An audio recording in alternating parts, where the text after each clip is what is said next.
শাস্তি দিলেন। মুহূর্তেই ওই গোবৎস গরুর বাছুরকে ভেঙে চুড়ে মেসাকার করে সাগরের মধ্যে ভাসিয়ে দিলেন। পুরো বনি ইসরায়েলকে আবার তাওহীদের উপর প্রতিষ্ঠিত করলেন। বলেন সুবহানাল্লাহ। এই ঘটনা থেকে শিক্ষা কি?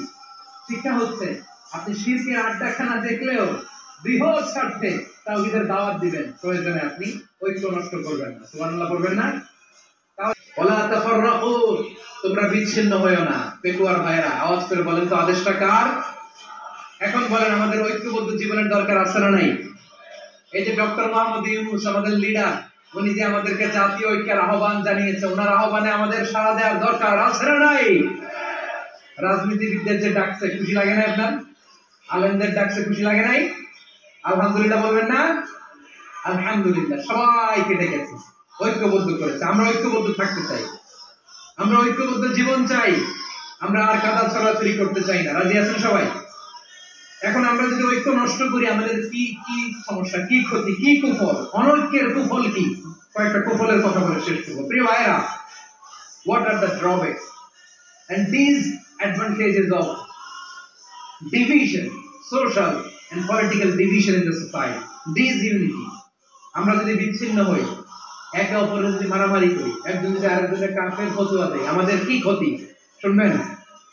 কথা কয় না, শুনবেন? এক নাম্বার ক্ষতি হচ্ছে আমরা যদি বিচ্ছিন্ন হই আমাদের শক্তি কমে যাবে, আমাদের পাওয়ার আমরা হারাবো। আমাদের কি হারাবো? পাওয়ার। মনে রাখবেন, যখন আমি একা থাকি তখন আমি ব্যক্তি, যখন আমরা সবাই মিলি তখন আমরা শক্তি। যদি পরিস্থিতি কখনো এমনও হয় শিরকের আড্ডাখানা, আপনি ঐক্য প্রতিষ্ঠার জন্য, ঐক্য রক্ষার জন্য তাও শুধু তাওহীদের দাওয়াত দিবেন, ওইখানে আক্রমণ করবেন না। এটা কোরআনের নীতি। কথা বুঝতে পেরেছেন?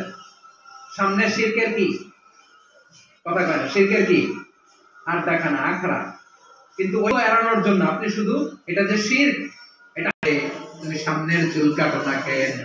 আবু মাহাজুরা বলে, আমি হাঁটু গেড়ে পেয়ারা নবীর সামনে বসেছিলাম, আমার এই মাথার চুলের মধ্যে মুবারক হাত লাগিয়ে বিশ্বনবী নিজে আমাকে আজানের প্রতিটা বাক্য শিক্ষা দিয়েছেন।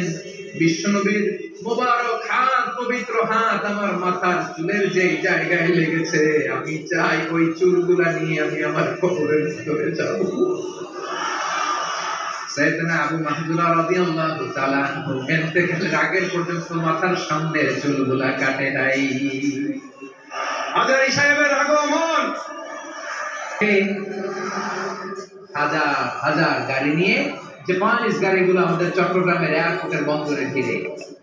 যুক্তরাষ্ট্রে আমি দেখেছি বিশাল বিশাল জাহাজ। আপনারা টাইটানিক জাহাজের নাম শুনেছেন? টাইটানিকেরও 8 গুণ 10 গুণ বড়। সুবহানাল্লাহ কইবেন না? টাইটানিক জাহাজের 8 গুণ 10 গুণ বড় একটা জাহাজ আছে, আইকন অফ দ্য সি, আমি দেখে এসেছি। রয়্যাল ক্যারিবিয়ান দেখে এসেছি।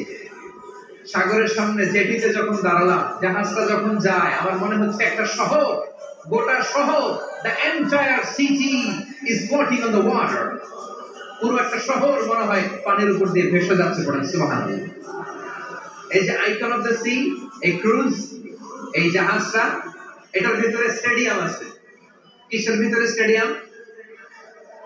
কথা বুঝে নাই বোধহয়। স্টেডিয়াম কিসের ভিতর?